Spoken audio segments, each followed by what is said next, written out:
Emmanuel, c'est à toi. Bon, alors, je n'ai pas préparé de topo absolument formel. C'est un livre un peu particulier puisque c'est un livre qui résume enfin, ma vie de chercheur en fait. Donc fondamentalement, c'est un livre dont j'aimerais ne plus jamais entendre parler. Et donc, c'est quand même, c'est pour boucler. Et en ce sens, je pense, une bonne partie de mon état d'esprit euphorique vient de ce que je peux me dire. Je vais continuer à travailler, je ne sais rien faire d'autre, mais de la recherche. Mais quelque part, je me dis que ma vie de chercheur est achevée au sens noble des choses. Et donc, c'est quand même plus qu'étrange de. Voilà. Mais je vais quand même le faire et je suis content de le faire et je suis surtout extrêmement heureux d'être ici. C'est la première fois que je viens dans les nouveaux locaux. J'adore le quartier. Donc c'est une deuxième raison d'être euphorique. Alors, comment dire, c'est un livre dans lequel, c'est un livre que j'avais le sentiment de devoir faire parce que j'avais, dans toute ma vie, élaboré deux grandes séries d'hypothèses. Et puis j'avais une activité d'interprétation géopolitique particulière que je ne faisais pas tellement en France, mais au Japon plutôt, puisque c'est au Japon qu'on prend au sérieux, pas ici, non, en fait. Euh, et, euh, et donc, alors, dans la première partie de ma carrière de chercheur, j'étais arrivé à un ensemble, une sorte de loi, en fait, de mon point de vue, qui était une loi de correspondance entre la diversité des types familiaux paysans, tels qu'ils pouvaient se présenter dans les divers pays du monde à la veille de l'urbanisation, de l'alphabétisation surtout, et de leur désintégration par l'urbanisation. Donc j'avais commencé par le communisme, comprenant que en Russie, en Chine, au Vietnam, dans une bonne partie de la Yougoslavie, pas seulement en Serbie, il y avait un certain type de structure familiale que j'appelle communautaire, associant en milieu paysan un père, ses fils mariés, mais pas seulement dans les pays qui avaient fait des révolutions communistes, en Toscane, enfin en Italie centrale, où le vote communiste était très fort, ce système sur lequel j'avais travaillé étant étudiant à Cambridge était absolument prédominant. Le système toscan est le système familial que je connais sans doute le mieux au monde, pour avoir gratté sur des documents du XVIIIe siècle le décrivant. Il y avait des variétés de ça dans la partie nord-ouest du Massif central, des types communautaires, ce que j'appelais à la fin l'Ajoanie Country, parce que c'était l'un des pôles de résistance du Parti communiste, où il était implanté en milieu paysan. Il y avait aussi la Finlande intérieure. Enfin, il y avait vraiment une correspondance extraordinaire. Et tout d'un coup, je me suis dit, ben voilà, c'est ça. Il y a un rapport que le communisme n'a vraiment réussi que là où les valeurs autoritaires et égalitaires de ce type familial, en désintégration, se réincarnaient dans le parti, dans l'État centralisé, etc. C'est pas une idée vraiment complètement originale. C'est-à-dire, mon examinateur de thèse à Cambridge, Alan Macfarlane, avait eu dans un livre sur les origines de l'individualisme anglais eu la même idée. Enfin, c'est pas la même idée, c'était son idée finalement, puisque lui, ça date de 78, et moi, j'ai fait la troisième planète, structure familiale et systèmes idéologiques, j'ai dû le faire en 83, donc ça allait très vite hein, quand même. Et donc, il avait vu ça. Donc, de mon point de vue, il y avait une séquence de recherche, puisqu'ici, je suis pris comme un fantaisiste, qui a des idées, qui déplaisent, on apprend à embêter les gens, toujours des paradoxes.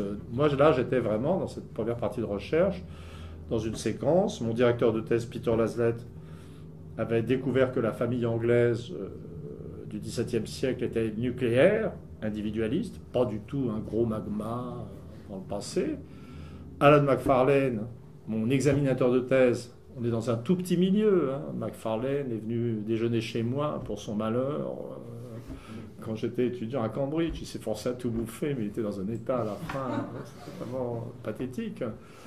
Et puis moi, j'arrive, et moi j'ai fait, d'une certaine manière, j'ai fait ce que doit faire un Français, j'ai généralisé l'hypothèse de Macfarlane, en fait, à la planète.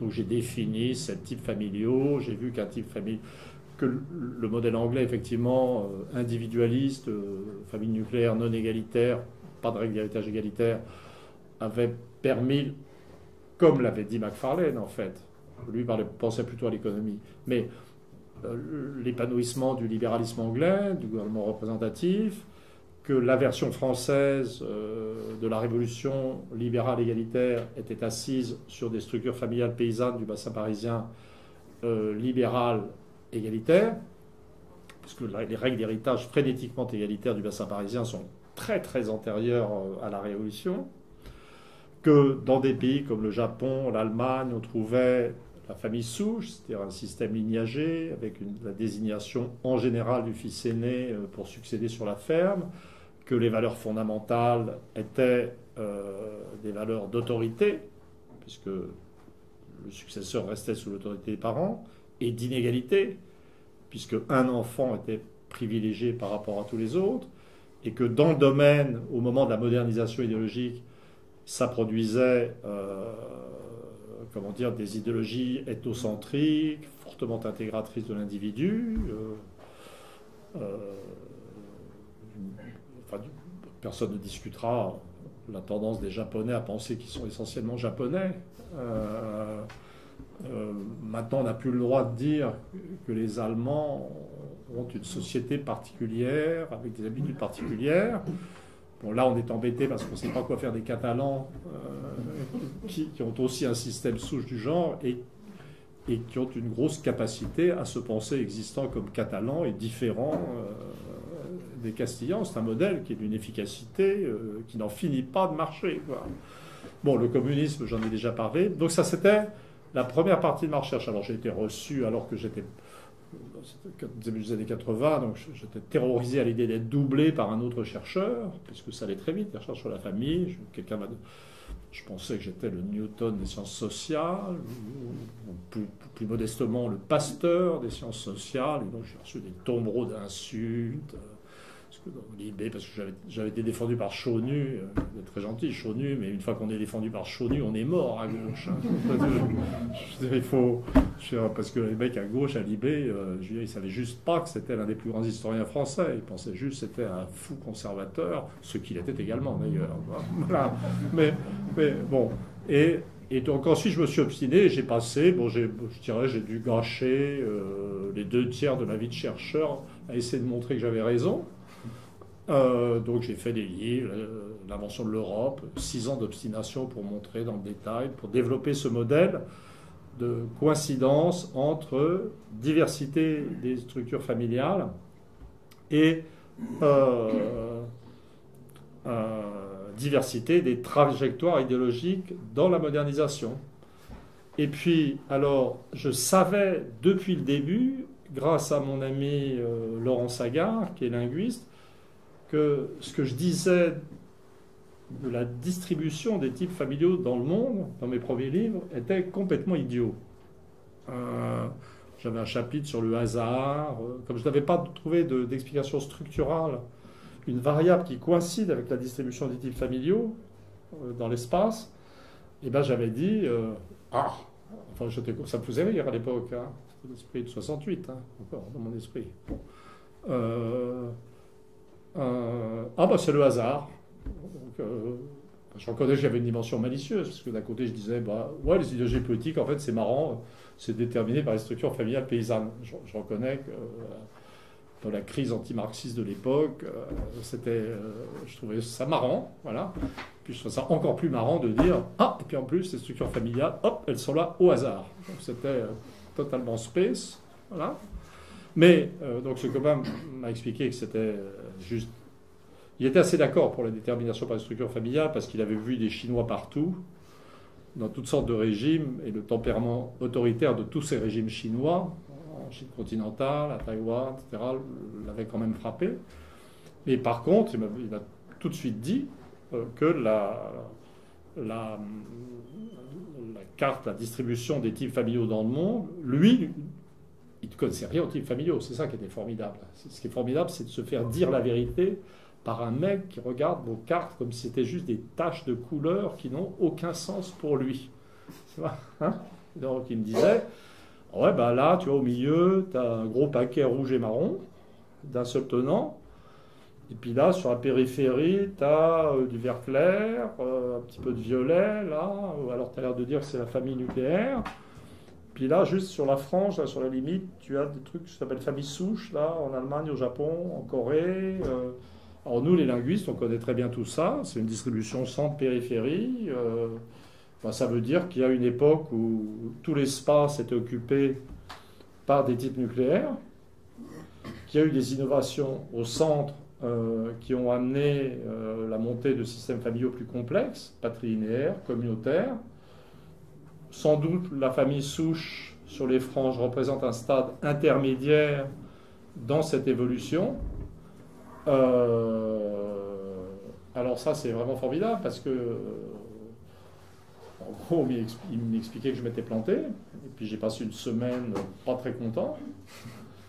Et puis j'ai dit qu'il avait raison.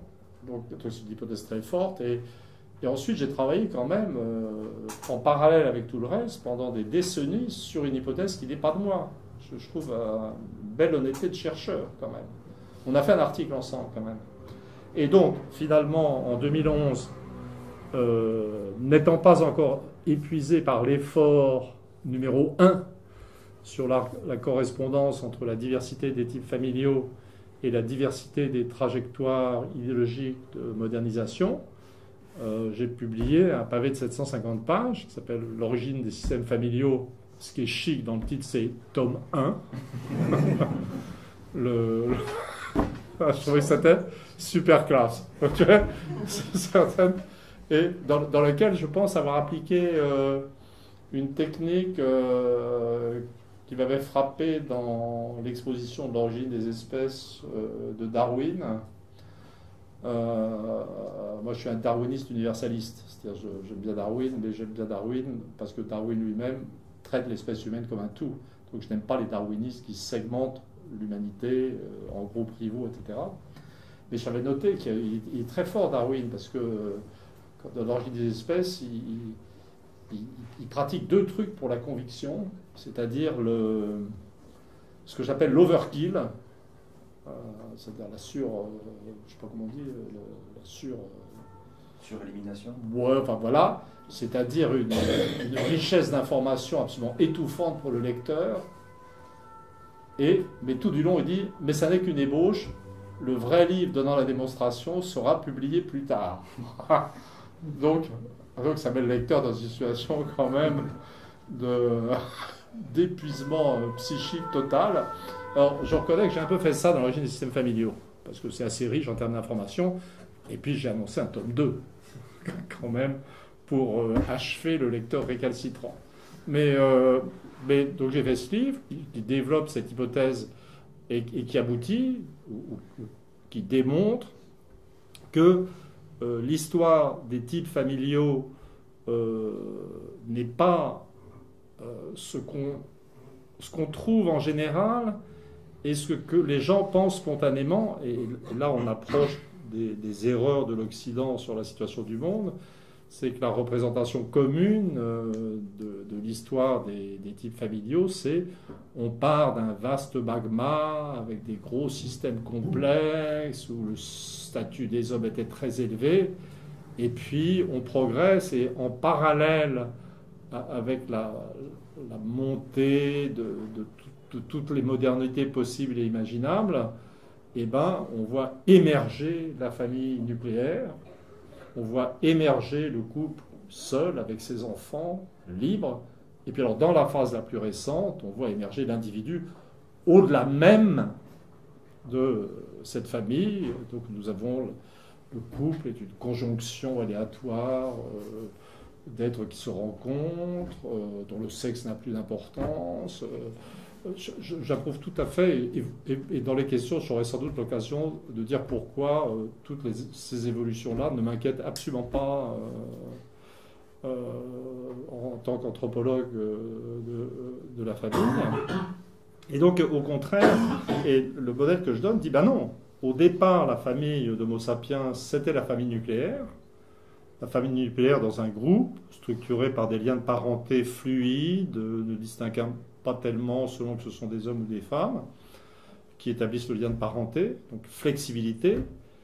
Et puis, ensuite, on voit apparaître, avec la civilisation, avec l'agriculture, avec l'État, avec l'écriture, on voit apparaître les formes complexes. Donc on voit la famille souche. Nous, la famille souche, j'en ai parlé pour le Japon et pour l'Allemagne. Mais dans l'histoire, on la voit apparaître au 3e millénaire avant l'ère commune en Mésopotamie, à Sumer. On la voit apparaître en Chine au tournant 2e, 1er millénaire. Et puis alors ensuite, on voit apparaître des formes encore plus complexes, c'est-à-dire dans lequel c'est plus un seul fils qui est désigné, mais tous les fils symétrisés, on obtient des gros blocs communautaires, la forme la plus complexe. Et puis alors, le stade supérieur de la complexité, c'est quand on ajoute, par exemple, au Moyen-Orient, l'endogamie, c'est-à-dire le mariage entre cousins à haute fréquence, puisque le type de mariage d'Homo sapiens originel, tel que je l'ai reconstitué, d'après toutes ces cartes, etc., était ce que j'appelle exogame tempéré, c'est-à-dire qu'on n'épouse pas sa cousine en général, mais s'il n'y a personne d'autre, ou si on éprouve une passion pour sa cousine, pourquoi pas. Là, on est avant le christianisme. Donc, les gens n'en font pas une crise nerveuse. J'ai des crises pour être poli, parce que ce n'est pas le concept que j'avais en tête. Mais voilà. Et donc, on a une histoire inversée. Alors, ce qui est vraiment... je me suis dit que j'avais le devoir de faire un livre où j'essaierais de voir ce qui se passait en termes de description de l'histoire si je mettais bout à bout les deux éléments sur lesquels j'avais travaillé. C'est-à-dire, dans ma vie de chercheur, j'ai d'abord trouvé le lien, à la suite de Macfarlane, entre la diversité des types familiaux et la diversité des trajectoires idéologiques, des trajectoires de modernisation. Et puis ensuite, j'ai étudié la différenciation des types familiaux à partir de ce point de départ commun à l'humanité des chasseurs-cueilleurs, mais qu'on va finir par retrouver à la fin chez les Anglais comme chez les Tagalogs des Philippines, sur les franges du monde, cette famille de fer. Alors, donc j'ai fait ce livre synthèse, dont le premier chapitre est un résumé de l'origine des systèmes familiaux. C'est pas facile de résumer en 20 pages un livre de 750. J'ai quand même, comme je suis un type très sérieux et que j'allais avoir besoin, pour parler du racisme américain, j'allais avoir besoin d'avoir montré que pour l'Afrique, le modèle tenait, c'est-à-dire qu'on peut décrire, produire une ébauche de l'histoire des systèmes familiaux africains selon les mêmes critères, c'est-à-dire on peut aussi démontrer que les peuples africains les plus primitifs, les Bushmen du Sud par exemple, ont la famille nucléaire. On a des magnifiques monographies avec un statut des femmes relativement élevé, qui tapent sur leur mari si elles ne sont pas contentes, exactement comme dans n'importe quel film américain actuel. Donc c'était important. Donc j'ai montré que les formes communautaires de la famille en Afrique de l'Ouest correspondaient aux zones les plus transformées. J'ai aussi, pour montrer que je n'étais pas dans le délire, parce que le problème quand on travaille sur la famille, c'est que les gens savent pas. Je veux dire, si je vous dis, vous voyez, je ne peux pas demander humainement aux gens de connaître les systèmes familiaux africains, mais quand même pour suggérer que ce que je disais avait un sens sur le statut de la femme, j'ai mis une variable de contrôle, une carte de la diffusion du virus HIV en Afrique, pour montrer que ça correspondait au degré de faiblesse de la norme patrilinéaire. Et que là où les femmes étaient moins tenues, moins enfermées, la diffusion du virus HIV était beaucoup plus importante. Donc j'ai quand même essayé de faire tout du long des rapports entre un présent accessible, etc. Et puis ensuite j'ai fait une sorte de description de l'histoire avec toutes les variables qui ne sont pas fondamentalement, bien entendu, la trame, c'est ce rapport entre structure familiale, idéologie, structure familiale et développement éducatif, structure familiale et religion. Mais maintenant que c'est fini, de même que tout à l'heure, j'ai volontiers dit que je n'étais qu'un élève de Peter Laslett et Macfarlane. C'est plus courageux de le dire pour Macfarlane parce qu'il est toujours vivant. Et que c'est des gens, et Laslett et Macfarlane ne m'ont jamais soutenu. Mes premiers livres ont été publiés en Angleterre, mais plutôt parce que ça intéressait un jeune éditeur. Laslett m'a quand même pas mal tiré dans les pattes. Hein. Je veux dire, il n'y a pas qu'en France qu'on a des emmerdes avec l'université. Comment dire donc j'ai fait ça, mais j'ai vraiment pris conscience du fait que c'est un modèle. Ça donne. Donc le livre s'appelle Où en sommes-nous? Une esquisse de l'histoire humaine, ce que c'est. Et la troisième partie, comme je disais tout à l'heure, j'ai plutôt utilisé les interviews de géopolitique ou la description des pays du monde tels que je fais maintenant, que je donne dans la presse japonaise, où on me prend au sérieux. Donc les Japonais me demandent ce que je pense de l'état de la Chine, ce que je pense de l'état de la Russie. Alors donc ici tout le monde dit c'est incroyablement paradoxal, la Russie est un pays normal, où survivent des formes communautaires, où le statut de la femme est très élevé, que la Chine est en déséquilibre, etc. Au Japon, tout le monde ça très utile, trouve ça utile, normal, et en gros ils pensent que je parle comme Monsieur Abe, hein, de tous ces pays. Enfin, c'est difficile d'imaginer la différence d'ambiance. Mais quand même, c'est pas. Donc, esquisse de l'histoire humaine, c'est une présentation systématique avec un ensemble de variables. Donc, il y a les structures familiales, leur histoire, la façon dont elles ont influencé l'apparition de tel et tel type de religion, la façon dont les religions. Donc je parle beaucoup du premier christianisme, du judaïsme, du premier christianisme, du protestantisme, dont ces religions ont à la fois influencé le développement historique, mais ont eu des effets, je dirais, de rétroaction sur la structure familiale. Donc le modèle est quand même énormément plus subtil que mes modèles antérieurs. Donc je me suis mis une page où il y a même un diagramme avec des flèches montrant toutes les interactions réciproques entre familles souches, protestantisme, action directe du protestantisme produisant l'alphabétisation, mais retour de l'effet du protestantisme sur la famille et influence même rétroactive d'une alphabétisation très patrilinéaire sur la structure familiale. Enfin, je suis vraiment... C'est très nuancé, hein. C'est très nuancé. Mais les variables, donc mes variables, c'est structure familiale, variables religieuses, alphabétisation, évolution éducative, crise révolutionnaire, beaucoup de démographie comme révélatrice du changement des mentalités. C'est ce que j'ai appris comme étudiant. C'est-à-dire, c'est un modèle inductif auquel j'ai fini par construire un modèle complet, une représentation complète, une esquisse. Et le mot esquisse doit être pris pour ce qu'il est, c'est-à-dire quelque chose de modeste, qui ne dit pas « je vais tout vous expliquer les mecs ». C'est le contraire. Quand on dit esquisse, c'est « bon, je fais avec ce que j'ai et je vois ce que ça donne comme tableau et je ne vais pas donner un truc fignolé, etc. » Mais même ça, c'est les variables que j'ai appris de Leroy-Ladurie, de Chaunu, Pour l'alphabétisation, c'était plutôt Furet et Ozouf, ou des gens qui travaillaient en Angleterre. Les structures familiales, c'était plutôt les Anglais. La religion, c'était plutôt Chaunu. Et donc, j'avais dit ça dans une émission avec Laura Adler. J'étais en train d'écrire le livre.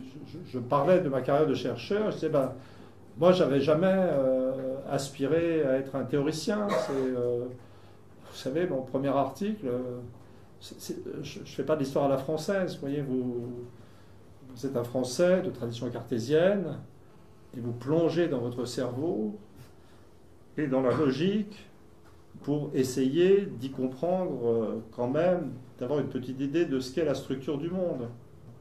Hein? Moi, mon premier article, dont je suis extrêmement fier, c'est un article de 3 pages, publié dans le bulletin historique de la revue, je sais pas, de monument du Pas-de-Calais, dans lequel j'avais confronté une liste d'habitants décrivant une paroisse, la paroisse de Longuenesse, qui est actuellement dans la banlieue de Saint-Omer.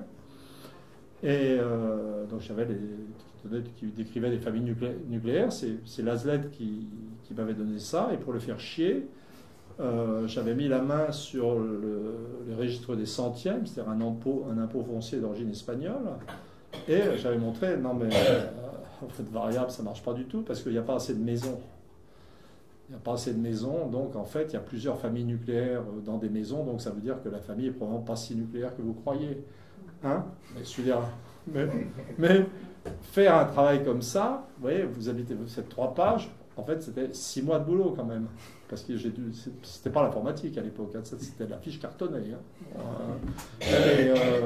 Et j'ai commencé comme ça, puis ensuite j'ai travaillé sur la mobilité géographique. Donc, et donc je me dis, au bout du bout, en travaillant énormément, en ayant l'intuition de quelques lois d'association entre variables, je suis arrivé à un modèle complet. Mais c'est ce que j'appelle de l'histoire inductive. C'est-à-dire, je n'ai jamais eu de vision de l'histoire a priori, et ma vision de l'histoire a priori, c'est ce que m'ont appris mes maîtres. Alors, là où je pense que j'ai été vraiment original, c'est que je ne me suis pas arrêté au XVIIIe siècle. Je ne me suis pas arrêté à ces lois que des types comme Vauvel et d'autres avaient vues, c'est-à-dire d'une déchristianisation qui, au XVIIIe siècle, mène à la baisse de la fécondité, à la Révolution française, dans un contexte de hausse du taux d'alphabétisation. J'ai continué et toute ma vie, j'ai fait comme si ça continuait à marcher au présent. Hein? C'est-à-dire comme ça que j'avais fait mon premier bouquin, La chute finale. J'avais dit, la fécondité baisse, le taux de mortalité infantile monte. Si j'étais dans une société du XVIIIe siècle, j'aurais dit que ce pays était en crise et allait se casser la gueule. Et donc, je l'ai écrit et ça a super bien marché. Il faut le reconnaître. Et j'ai continué. Et là, dans ce livre, donc il y a toute une partie historique, il y a des endroits où je voulais boucler, c'est-à-dire il y avait des sujets auxquels je tenais, mais c'était assez privé comme préoccupation. Par exemple, il y a des développements sur les conflits d'interprétation sur la communauté rurale anglaise du XIIIe siècle, dont je ne recommanderais pas la lecture à mon pire ennemi. Parce que c'est vraiment... Et où je règle mes comptes avec Macfarlane, en lui montrant que lui pense que le grand historien du Moyen-Âge anglais, c'est Maitland. Mais moi, je pense que c'est Frédéric Zeboom, qui était vachement mieux avant. Donc vous imaginez le degré de passion que ça a suscité chez les journalistes français. c'est ce genre de truc. Mais moi, je suis juste hyper fier. Hyper fier. Zeboom avait compris un truc extraordinaire, mais qui détruit toutes les histoires sur les conflits entre interprétation romaniste et germaniste de l'histoire anglaise. C'est parce qu'il y a des mecs qui disaient, à partir du moment d'ailleurs où je dis où l'Allemagne est montée en puissance, il y a de plus en plus d'Anglais qui ont trouvé que c'était bien d'être plutôt d'origine germanique. Et Zeboom avait dit un truc, il dit oui, il y a des rapports entre des éléments culturels anglais du haut Moyen-Âge et des éléments culturels allemands. Il dit, mais c'est marrant, regardez, les régions d'Allemagne qui présentent ces similarités, c'est celles qui faisaient partie de l'Empire romain.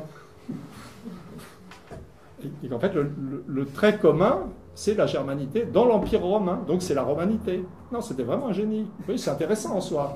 Mais vous imaginez Pujadas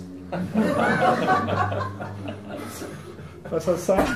Alors, il y a un autre élément dont je suis... Je voulais faire un livre, et puis je me suis dit, le temps court, ça se présente mal.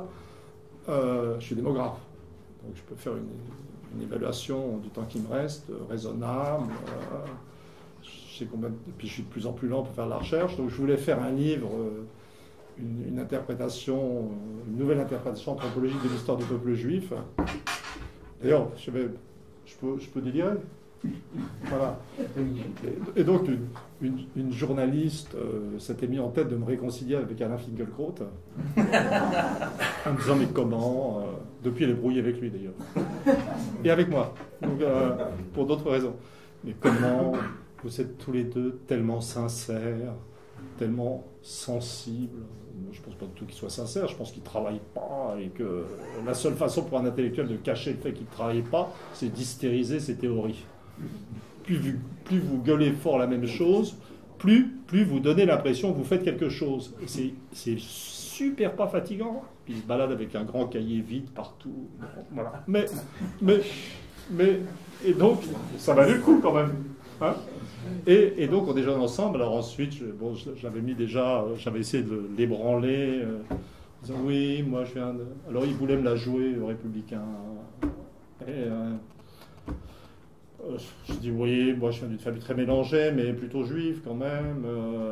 Mais nous, le vrai drame de la famille, dans cette famille plutôt juive, c'est que le seul génie était breton. Misant, ouais. Voilà. Et donc voilà. Et puis le repas s'achève et je lui dis oui, en Bretagne d'ailleurs, dans ma chaumière, c'est celle que j'ai achetée avec les droits d'auteur d'après l'Empire, l'édition allemande, surtout qui a très bien marché, tellement les Allemands sont anti-américains. Donc j'ai toute une bibliothèque consacrée à l'histoire du peuple juif et je voudrais terminer ma carrière par cette histoire. Et là, le cri du cœur de Finkielkraut, non, non, s'il vous plaît. Bon. Mais quand même, dans ce bouquin, il y a un chapitre qui m'a demandé presque sans doute 8 mois, qui s'appelle le judaïsme, le premier christianisme et famille et alphabétisation, dans lequel, avec l'aide d'un copain qui s'appelle Christophe Le Mardelet, qui est spécialiste d'histoire sémitique, j'ai remis en question ce que j'appelle le modèle bédouin de la famille.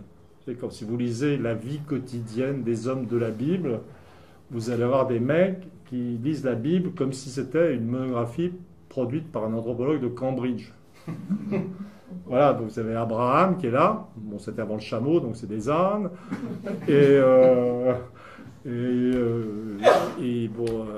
donc c'est polygame, c'est plein, il y a des mariages entre cousins, croisés, pas des cousins parallèles patrilinéaires, et puis voilà. Et, bon, pour moi, l'une des vraies grandeurs de l'État d'Israël reconstitué, à côté de tous les problèmes qu'il pose, c'est que il a produit une école d'historiens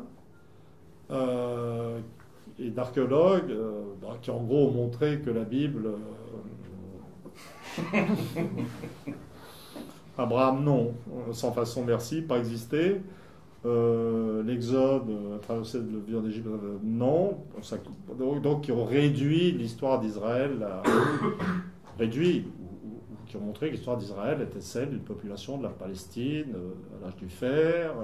Et les fouilles ont montré que les maisons ne pouvaient contenir que des familles nucléaires, en fait. Et donc je retombe sur la thèse générale du livre, qui est l'antériorité de la famille nucléaire. Donc la culture juive antique était une culture de région d'altitude, une sorte de périphérie, où on subsistait longtemps, comme chez les Anglais et les Tagalogs, des structures familiales nucléaires. Youssef Courbage m'a trouvé un premier article, j'en ai trouvé d'autres, sur les taux de mariage entre cousins de tous les juifs qui sont arrivés en Israël après la fondation de l'État, en provenance de toutes les régions du monde. Et en fait, les mariages entre cousins sont rares. Ça n'est pas la phobie chrétienne, il y a toujours quelques pourcents. Mais même pour les juifs du Moyen-Orient, vous allez atteindre des taux de 10% de mariage entre cousins qui sont les mêmes que ceux des chrétiens libanais. Et donc j'arrive à la définition d'une culture juive originelle qui est nucléaire, exogame tempérée. Et je suis vraiment... c'est un résultat dont je suis très fier, qui a tout à fait sa place dans le livre. Mais bon, voilà. Et puis ensuite, j'étudie le rapport, je vois le judaïsme comme une première étape d'une dynamisation par la religion de l'alphabétisation, puisque moi je ne suis pas du tout dans les modèles français. Quand on est en France, on pense que la religion, c'est le contraire de la civilisation, en gros. C'est pas faux en France. Le catholicisme a bloqué le développement culturel. Mais le judaïsme et le protestantisme ont dopé le développement culturel pour des raisons qui leur sont propres et dont le but n'était pas la performance économique. Voilà. Donc, dans le livre, il y a des bouts qui sont tout à fait dans la logique du livre, mais où c'est des questions que je voulais régler pour moi-même. Je boucle une vie de chercheur, je ne vais pas avoir le temps de faire ce livre sur l'histoire du peuple juif. Je vais arrêter mes études sur la religion et sur la communauté et sur le manoir anglais. Et c'est vraiment... Mais moi, c'est les parties du livre dont je suis le plus fier. C'est la partie vraie recherche de fond. Mais alors, ensuite, on en arrive, et c'est vraiment l'utilité réelle du livre pour le présent. Ça s'appelle « Où en sommes-nous » C'est... j'ai poussé, je dirais, les résultats de l'école des Annales, en fait, de l'école historique française des gens de la génération d'avant moi, des Leroy-Duris, Chauny et autres, qui est une école qui est actuellement considérée comme périmée. C'est-à-dire qu'il faut bien voir que sur le plan des concepts historiques que j'utilise, je suis un fossile. C'est plus ça qui se fait. Alors, je ne pourrais pas dire exactement ce qui se fait, mais j'entends des noms de gens certainement très estimables, des gens comme Boucheron, mais c'est juste des machins que j'ai pas lus, vous voyez, pas par...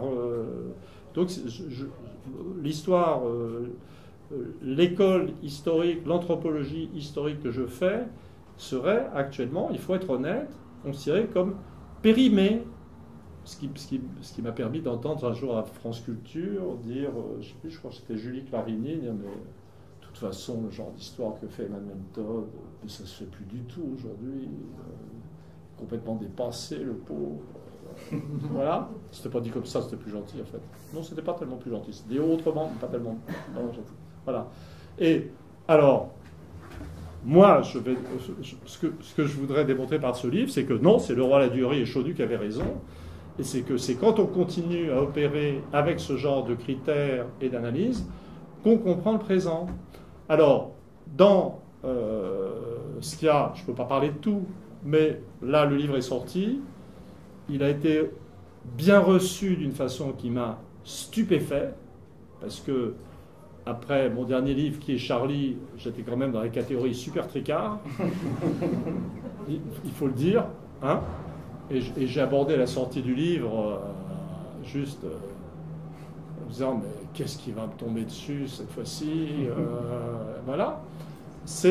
Et non, c'était... Alors j'ai pu un peu parler, on m'a laissé parler de la divergence anthropologique persistante, ou plutôt la divergence anthropologique que la persistance des valeurs familiales explique, mais de la grande divergence qu'on a devant nous entre le monde anglo-américain et le monde germanique.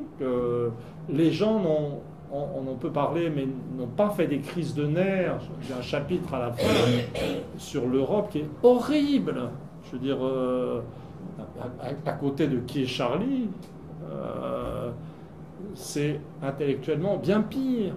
Parce que j'explique dedans que, ben oui, je regarde la zone euro, je vois que ce qu'il y a dedans, c'est une dominante de structure familiale, de valeurs familiales autoritaires, inégalitaires, hiérarchiques, de catholicisme zombie, autoritaire, hiérarchique, et que nous n'avons aucune raison de nous étonner, et pas simplement en Allemagne, en Espagne du Nord,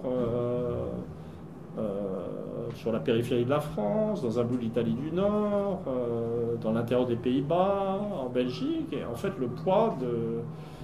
Et d'ailleurs je retombe sur ce truisme, parce que la tradition fondamentale de l'Europe, telle qu'elle pouvait apparaître dans les années 30, n'était pas vraiment l'émergence de la démocratie libérale. Hein? Non, mais quelque part quand même c'est bien quand l'anthropologie des profondeurs ramène à des trucs que tout le monde sent.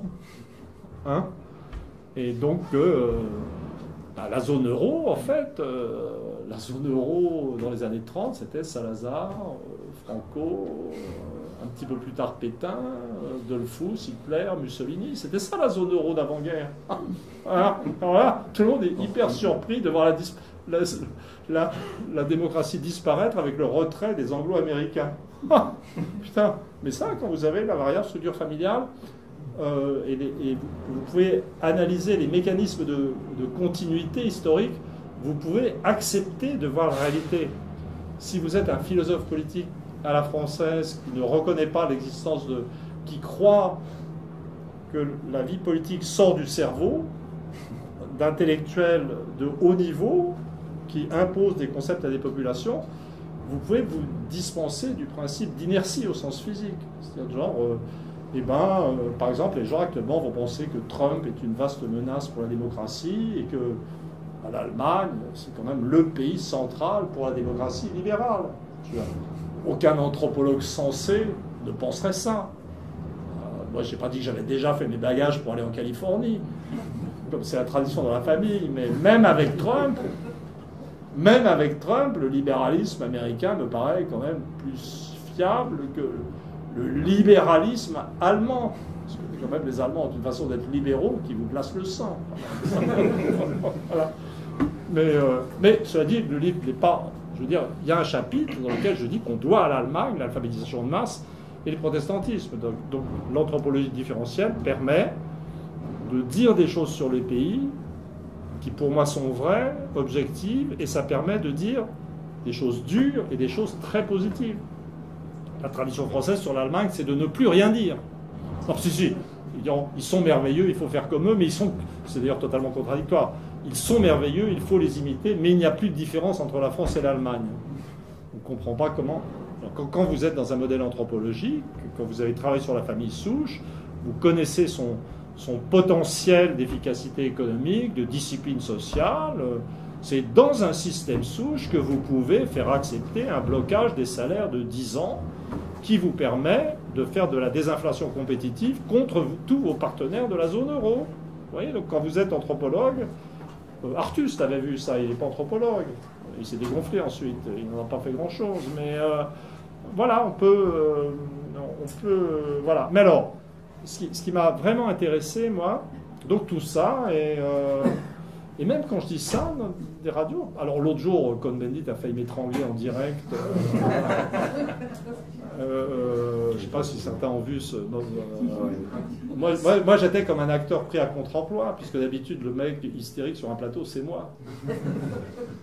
Et tout d'un coup...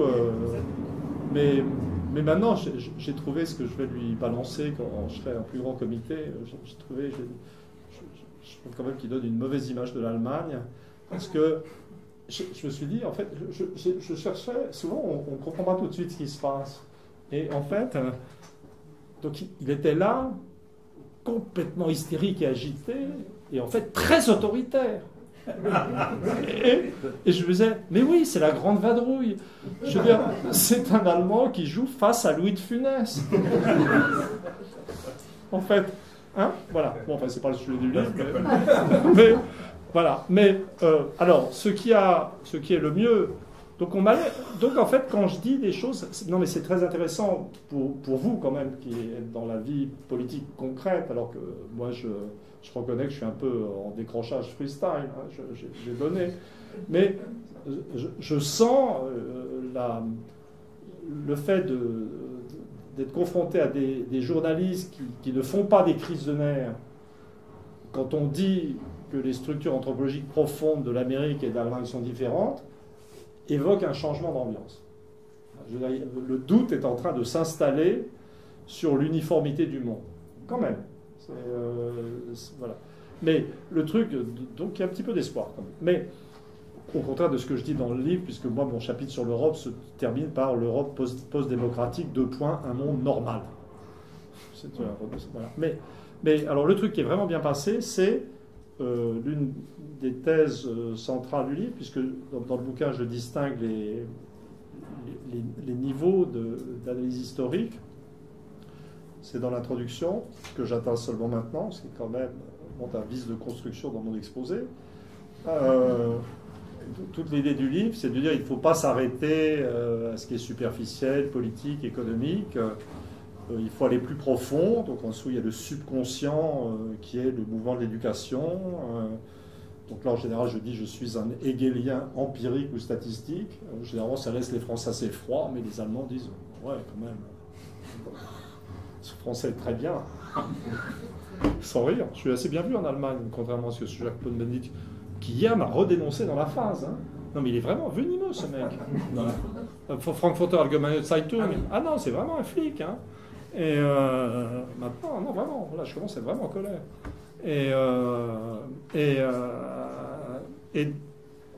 Du coup, je me suis perdu.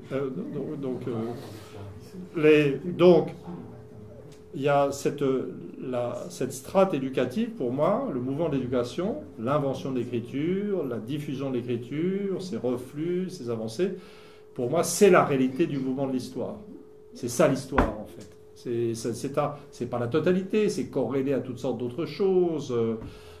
L'histoire économique existe, les techniques existent, mais dans le bouquin, je montre que le décollage éducatif de l'Europe précède le décollage industriel. Enfin, c'est tout à fait systématique. Et puis ce décollage éducatif, d'ailleurs, est précédé par un décollage religieux. Donc l'histoire n'est pas aussi logique. C'est pas très marxiste, mon truc, hein, quand même, dans son esprit. Mais quand on arrive dans la période la plus récente, ce modèle éducatif du mouvement de l'histoire, que je reprends à Lawrence Stone, Furet, j'oublie le nom de ce Suédois, c'est pas grave, tout le monde s'en fout en fait, c'est dans le livre, ça devient extraordinairement efficace, puisque on voit, avant le déchaînement du néolibéralisme américain, on voit l'entrée des États-Unis qui avaient été les premiers à développer l'éducation supérieure. On les voit entrer en stagnation éducative au milieu des années 60. On voit la façon dont la division de la société en strates éducatives différentes, éducation primaire, secondaire, supérieure, a brisé l'homogénéité culturelle de l'alphabétisation de masse qui avait permis la démocratie. Comment les gens qui ont fait des études supérieures se sont mis à se penser vraiment supérieurs, à vivre entre eux, et donc on a vraiment tous les instruments qu'il faut pour comprendre notre monde de fragmentation culturelle. Et encore une fois, ça se vérifie très bien empiriquement, c'est-à-dire que la prise de conscience de l'opposition de l'ouvrier, les ouvriers américains avaient fait des études secondaires, hein, ils étaient très en avance, mais de l'ouvrier qui n'a pas fait d'études supérieures et de l'étudiant qui par définition en fait, aux États-Unis, c'est apparu pendant la guerre du Vietnam. Donc vous aviez les ouvriers dans les rizières, toujours pas très contents mais patriotiques, et puis vous aviez les étudiants dispensés sur les campus réclamant la fin de la guerre. Et là, il y avait l'opposition élite-peuple. Voilà. Nous, on y a eu droit au moment de Maastricht. Mais l'entrée en stagnation éducative des États-Unis, c'est vers le milieu des années 60. L'entrée en stagnation éducative de la France, c'est vers le milieu des années 90. Et Maastricht, c'est 92. Donc ça colle très bien empiriquement. Ce n'est pas des idées a priori. Ça marche. Et c'est vrai qu'on a vu exploser, alors pendant l'élection de Trump, le Brexit, celle de Macron, qui est le contraire, on a vu exploser dans le discours des sondeurs d'opinion et des politiques ces notions éducatives. Les électeurs de Trump étaient présentés des deplorables, hein, comme les sous-éduqués. Alors, c'est pas complètement vrai, parce que comme les électorats des minorités qui soutiennent les démocrates sont beaucoup moins éduqués encore que les blancs américains, et comme en fait il y a pas mal d'électeurs de Trump qui avaient fait des études supérieures, mais peut-être de moins bon niveau que les autres, c'est pas aussi vrai que ça, mais ça marche quand même pas mal. Les gens qui ont voté le Brexit, c'est les Anglais qui n'ont pas fait trop d'études. Les gens qui votent pour le Front National, la variable la plus discriminante pour analyser l'électorat du Front National, c'est le niveau éducatif, encore plus que la classe sociale ou les catégories socioprofessionnelles telles qu'elles sont définies par l'INSEE. Alors ça a été très important, et c'est sur le point de me ramener à la lutte politique. Même retraité, il faut s'occuper. Et parce que vraiment, en fait, alors le Monde qui a été super sympa avec moi, non, il faut le reconnaître, parce que ces dernières années, chaque fois qu'on me donnait un micro, je les insultais. Genre le Monde, un danger pour la démocratie, n'importe quoi. Enfin, ce qui est vrai. Et donc, ils ont sorti des bonnes feuilles. Bon, c'était accompagné de critiques débiles de collègues de l'INED sur mes qualités scientifiques. Donc, ils avaient été chercher les collègues de l'INED les plus idéologues pour m'accuser d'être un idéologue. Alors que moi, ce qu'on me reproche, c'est mon empirisme, en fait. En fait, ce que les gens ne supportent pas chez moi, c'est que je suis un empiriste. Alors donc, les mecs étaient là, il y avait... c'était l'ineffable Alain Blum qui était toujours de service pour dire du mal de moi dans le monde. Je disais oui, Emmanuel Todd, mais je me souviens plus peut-être ses connaissances. Il n'aura pas été jusqu'à dire scientifique quand même, au service de ses présupposés idéologiques. Alors que moi, mon problème, c'est que j'ai aucun présupposé idéologique. Et en plus, c'était particulièrement ridicule parce que Blum, j'avais correspondu avec lui, il était à Moscou. J'avais trouvé que les statistiques d'une banque de données que j'utilisais sur l'éducation des Russes, au niveau d'éducation, étaient exagérées. Et donc j'avais contacté Blum pour lui dire, est-ce que tu ne pourrais pas me trouver des statistiques plus exactes sur l'éducation russe? Il me dit, mais non. Je dis, mais le recensement. Ah, oui, le recensement. Et donc il me trouve le recensement russe, il m'aide à le déchiffrer. Donc il est super bien placé pour savoir que je suis un chercheur très honnête. Non, mais vraiment, c'est complètement fou. Mais vraiment, ce qui est génial quand on est à la retraite, c'est qu'on veut vraiment se lâcher, quoi. C'est vraiment... c'est vraiment... il y a une sorte de liberté de... C'est ce que j'appelle retrouver la liberté de la cour de récré, en fait. Je me souviens, j'étais comme ça dans la cour de récré. Voilà, bon. Et alors là, il va falloir que je retrouve le fil, ce qui n'est pas concret. La vie politique. La vie politique. Et alors, je me rends bien compte que cette histoire de stratification éducative qui expliquerait les clivages, c'est pas parce qu'on accepte de le dire qu'on est dans le bon camp. Parce que, comment dire, il faut repartir de l'idée de méritocratie. Alors, il y a un livre que je cite tout le temps, et qui est cité beaucoup de nouveau en Angleterre, qui est un livre de Michael Young, qui s'appelle The Rise of the Meritocracy, donc la montée de la méritocratie. C'est Young qui a forgé le concept de méritocratie. Young qui était par ailleurs, moi je ne l'ai jamais rencontré, mais c'était un copain de l'AZEP, mon directeur de thèse. Mais c'est un livre que j'avais trouvé dans la bibliothèque de mes parents. Oui, il y a des avantages socioculturels. Je ne me suis pas fait tout seul.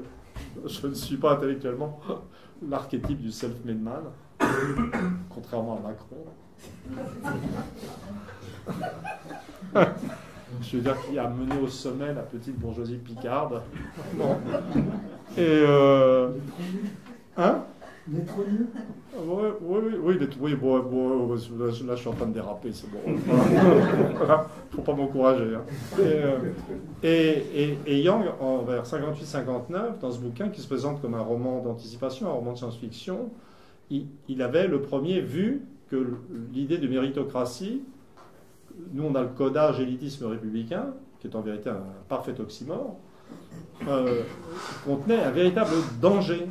C'est-à-dire que dans les vieux modèles de classe hérités du marxisme, il y a des gens en haut, il y a des gens en bas, Mais les gens qui sont en bas par hasard sur le plan intellectuel. Ils sont mal nés. Hein? C'est juste comme ça. Et puis ils se retrouvent dans des boulots de merde. Et puis en haut, il y a des types qui naissent dans le pognon. Mais personne ne discute de leur capacité intellectuelle a priori. Alors que si vous êtes dans une société méritocratique ou qui pratique à haute dose l'élitisme républicain et qui va chercher 30% des gens pour les mettre dans une catégorie d'éduqués supérieurs et qui en laisse 10-20% en bas à un niveau primaire, tout ça d'intermédiaire, vous allez fabriquer une population qui est triée effectivement en termes de diplôme, de tampons, d'accès aux études, mais plus en profondeur, qui va avoir intériorisé son statut de supérieur ou d'inférieur. Donc vous allez avoir en bas des gens qui sont brisés en termes d'estime de soi. Je dirais, à la rigueur, ceux-là peuvent s'en remettre.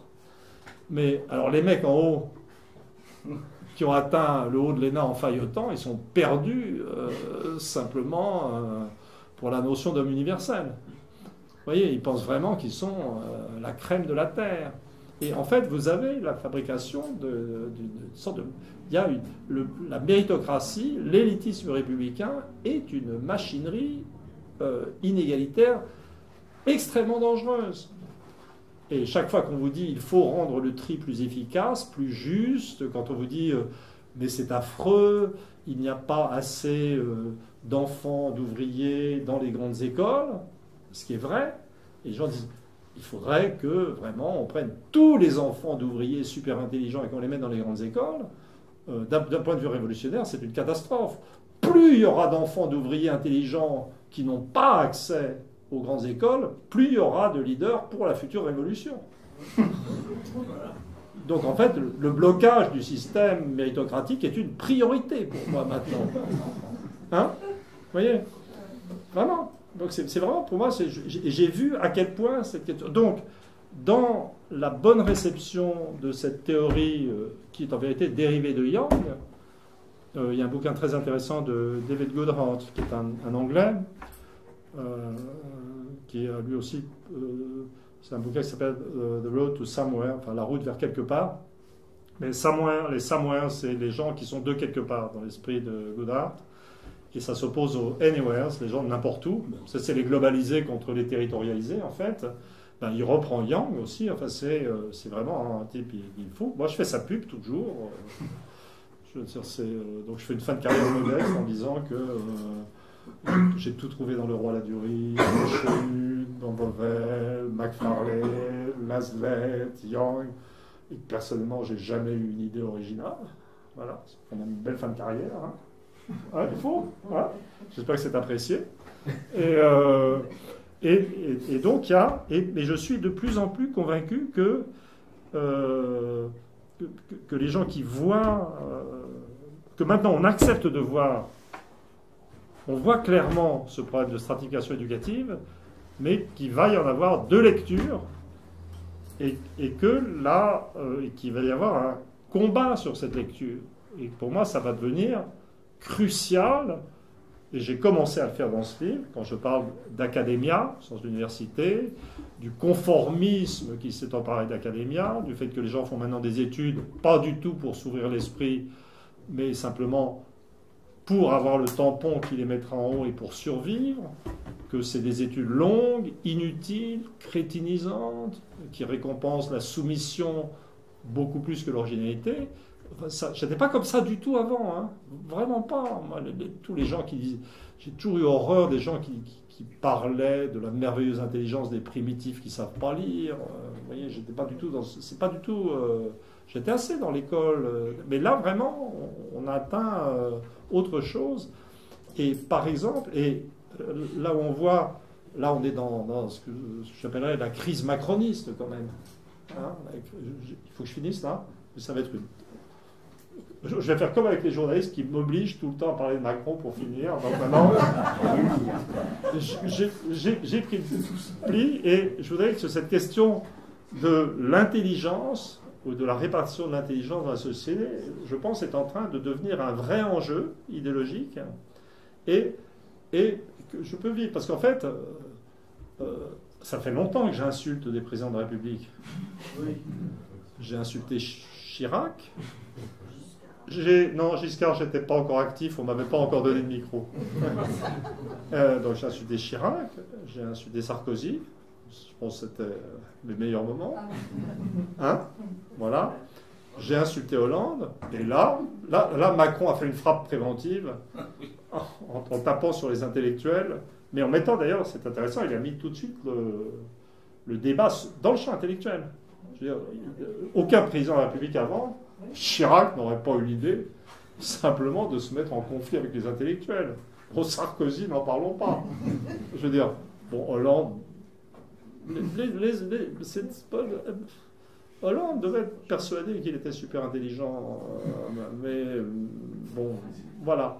Mais Macron a vraiment mis, quand même, voilà, hein, vous êtes vieux, vous êtes bête, moi je sais, puis il y a cette image d'un Macron supérieurement intelligent, alors qu'à ma connaissance, il a quand même, c'est pas le critère, mais il a raté le concours de Normal Sup, il a été pris à l'ENA, il est dans l'inspection des finances, donc ça veut dire qu'il était dans la catégorie meilleur Fayot, puisque c'est ça que ça veut dire. Quand on est inspecteur des finances à l'ENA, ça ne veut pas dire qu'on est le plus intelligent, ça veut dire qu'on est dans la botte du faillotage, quoi. C'est ça les grands corps, maintenant. Mais l'un des trucs qui m'a vraiment impressionné, et je vais conclure là-dessus, puisqu'ici j'ai le droit de dire ce que je veux, c'est que j'ai fait des interviews, et dans les interviews avec des journalistes, souvent je me laissais aller comme d'hab, quoi. J'ai réussi à le placer là, chez Léa Salamé, qui avait l'air navré de ne pas m'avoir empêché, parce que c'était du direct. J'ai dit, quand même, Macron, il n'a pas l'air bien fut-fut. Voilà. Mais il faut bien voir que dans toutes les interviews que j'ai données à la presse écrite, je disais, non, mais quand même, moi, je trouve qu'il n'a pas l'air très intelligent, ce garçon. Je ne l'ai jamais entendu dire un truc intelligent, original. Et là, alors que si je disais ça sur Chirac, il n'y avait pas de problème. Je disais ça sur Sarkozy, encore moins de problème. Alors qu'en fait, ce sont des gens intelligents, Chirac et Sarkozy. Bon, Hollande, j'irai pas jusque-là. Mais Hollande, on pouvait encore le dire. Et Macron, c'est tabou. C'est tabou. C'est-à-dire que l'idée d'intelligence suprême du président nous renvoie à la grande époque du stalinisme, en fait. Et donc, c'est vraiment un enjeu. Donc, pour moi, vraiment, l'objet du combat, c'est savoir qu'est-ce que c'est qu'être intelligent, vraiment, en 2017-2018, dans ce contexte. Piketty a bien fait avancer le débat, quand même. Le bouquin, je repense au bouquin de Piketty, dont j'avais fait une longue critique dans Marianne. Et Piketty, il était en fait en pointe, parce qu'il disait, non, mais les histoires de réussite éducative qui expliquent les revenus, c'est plus ça maintenant. Il faut plus, ça suffit plus de faire des bonnes études. Maintenant, c'est quand même plus sûr d'avoir des parents qui ont du pognon. Voilà, peut-être je vais m'arrêter là. Mais je serais ravi de répondre à des questions. Tu l'assumes? Oui, enfin, c'est même pas une chute, c'est une sorte de...